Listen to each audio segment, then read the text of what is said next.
Assalamualaikum warahmatullahi wabarakatuh. Halo teman-teman semua, perkenalkan, saya Rere Cahya Regina dari Program Studi Komputerisasi Akuntansi 2020 STIMIK Rosma Karawang. Di sini saya akan mempresentasikan ulang materi yang telah dijelaskan oleh Bapak Arif Maulana Yusuf Eskom Mkom pada mata kuliah e-bisnis. Di sini saya akan menjelaskan materi pertemuan pertama pada mata kuliah e-bisnis. Jadi pada mata kuliah e-bisnis ini materi yang akan dijelaskan yaitu ada 7. Yang pertama ada dasar-dasar e-bisnis dan implementasinya. Yang kedua ada dasar e-commerce. Yang ketiga ada infrastruktur e-bisnis. Yang keempat ada implementasi strategi bisnis. Yang kelima ada manajemen supply chain management dan implementasinya. Yang keenam ada e-procurement. Dan yang terakhir ketujuh ada e-marketing. Oke, selanjutnya di sini saya akan menjelaskan perbedaan antara e-commerce dengan e-bisnis. Jadi, e-commerce adalah transaksi antara bisnis dan pelanggannya yang dilakukan menggunakan internet atau secara online. Sedangkan e-bisnis tidak terbatas hanya pada transaksi online saja. Tetapi saat melakukan praktek e-bisnis, maka perusahaan akan melakukan segala jenis kegiatan bisnis dengan memanfaatkan teknologi internet, mulai dari jenis transaksi yang disediakan, proses pembayaran, strategi pemasaran yang dijalankan, dan lain sebagainya. Selanjutnya ada pengertian e-commerce. Jadi, e-commerce itu transaksi perdagangan barang atau jasa melalui media elektronik. Selanjutnya, pada e-commerce ini ada klasifikasi. Klasifikasi e-commerce yang pertama ada B2C, yaitu business to customer. Jadi, business to customer ini transaksi online yang terjadi antara perusahaan dengan konsumen individual. Selanjutnya ada B2B, yaitu business to business. Business to business ini merupakan perusahaan yang melakukan transaksi online dengan perusahaan lain. Selanjutnya ada B2B2C, B2B2C, yaitu business to business to customer, yaitu di mana suatu perusahaan menjadi perantara antar perusahaan lain dengan konsumennya. Selanjutnya ada C2C, yaitu customer to customer. Customer to customer ini jadi di mana konsumen menjual atau bertransaksi langsung kepada konsumen lain. Selanjutnya ada mobile commerce. Mobile commerce ini yaitu transaksi dan aktivitas dilakukan dengan teknologi wireless, misalnya telepon seluler.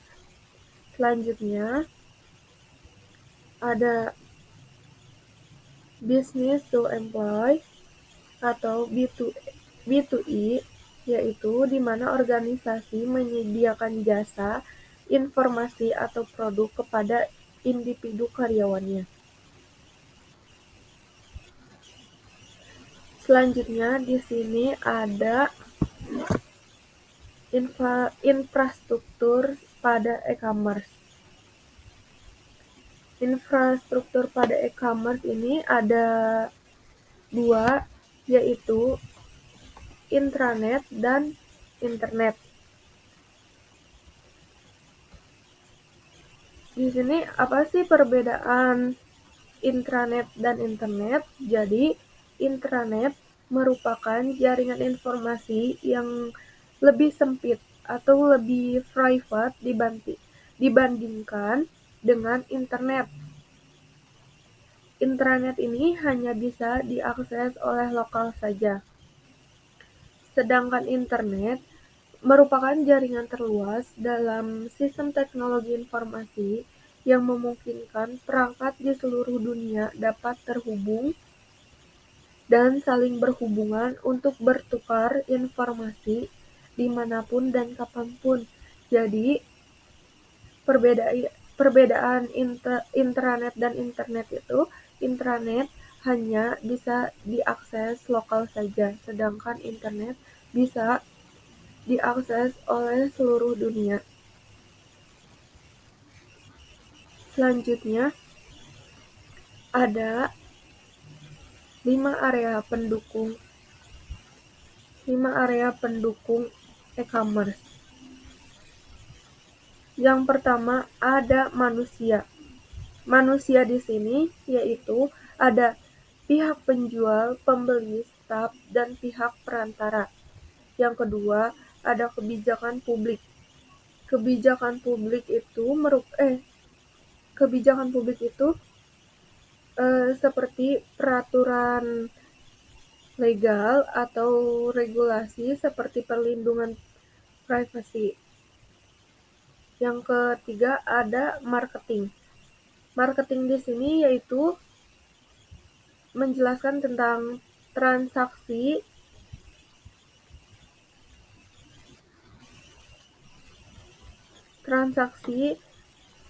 tentunya pada e-commerce yang memerlukan marketing di mana penjualan dan pembeli tidak saling kenal. Selanjutnya ada pelayanan pendukung. Pelayanan pendukung di sini yaitu seperti kejelasan isi web, pembayaran, serta pengiriman barang. Yang terakhir ada hubungan e-bisnis. Hubungan e-bisnis ini seperti penggabungan usaha, pertukaran, dan kerjasama antar pembisnis. Selanjutnya ada pengertian e-bisnis. Jadi, e-bisnis itu merupakan kegiatan bisnis secara otomatis atau semi-otomatis via sistem elektronik. Jadi menggunakan sistem elektronik. E-bisnis juga merupakan perusahaan yang dapat berhubungan dengan sistem pemrosesan data internal dan eksternal secara lebih efisien dan fleksibel. Jadi, e-commerce adalah bagian dari e-bisnis.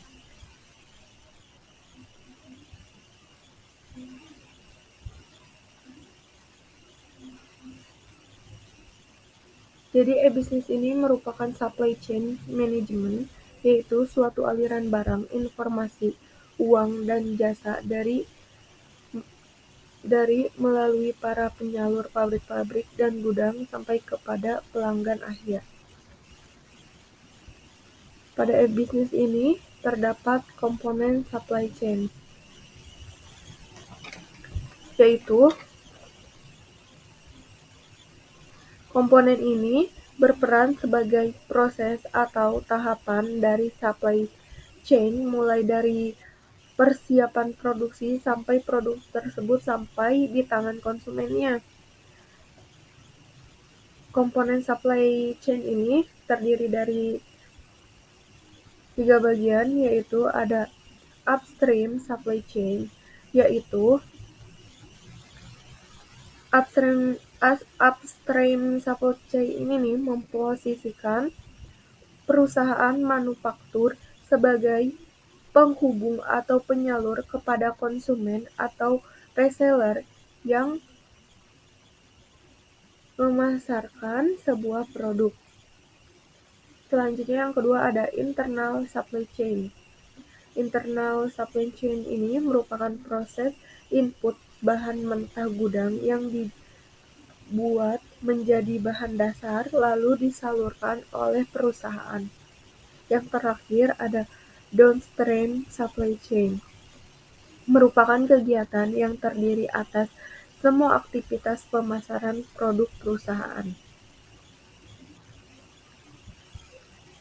Selanjutnya ada tipe dari supply chain. Yang pertama, membuat persediaan yang terintegrasi. Yang kedua, pengisian ulang yang berkelanjutan, build to order. Yang terakhir ada channel assembly. Di sini ada contoh supply chain pada PT Garuda Indonesia. Bisa dilihat teman-teman.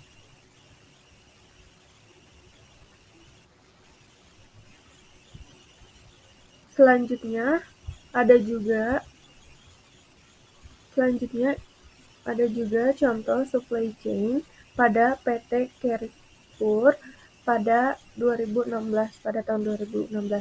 Ini contohnya.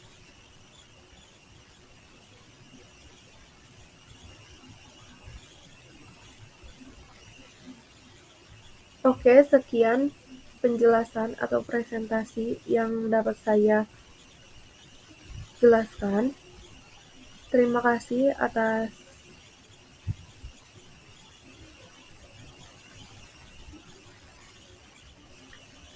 yang telah menonton. Semoga dapat bermanfaat. Assalamualaikum warahmatullahi wabarakatuh.